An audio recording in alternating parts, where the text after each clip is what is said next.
राज्याचे ग्रामविकास तथा पंचायत राज मंत्री जयकुमार गोरे यांच्या संकल्पनेतून संपूर्ण राज्यात राबवण्यात येणाऱ्या मुख्यमंत्री समृद्ध पंचायत राज अभियानाअंतर्गत नाशिक जिल्ह्यातील ग्रामपंचायतीचा कामाचा आढावा घेण्यासाठी तालुकास्तरीय बाह्य समितीकडून मूल्यमापन कार्यक्रम सुरू झालाय।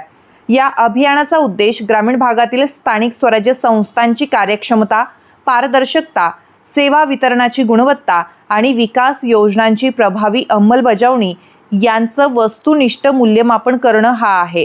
त्याचबरोबर ग्रामपंचायतींनी राबविलेल्या विविध शासकीय योजनांचा लाभ नागरिकांपर्यंत कितपत पोहोचला आहे याचाही सखोल आढावा घेण्यात येणार आहे।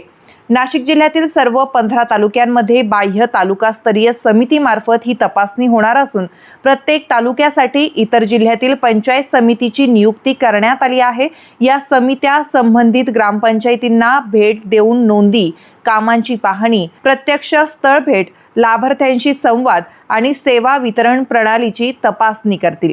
या तपासणी अंतर्गत जिल्ह्यातील एकूण 276 ग्रामपंचायतीचं मूल्यमापन करण्यात येणार आहे। समित्यांकडून शासनाने निश्चित केलेल्या निकषांनुसार गुणांकन करण्यात येईल। यामध्ये स्वच्छता, पाणी पुरवठा, आरोग्य सेवा, शिक्षण, डिजिटल सेवा, ग्राम निधीचा वापर, महिला आणि बाल कल्याण उपक्रम तसेच विविध केंद्र आणि राज्य शासनाच्या योजनांची अंमलबजावणी यांचा समावेश असेल।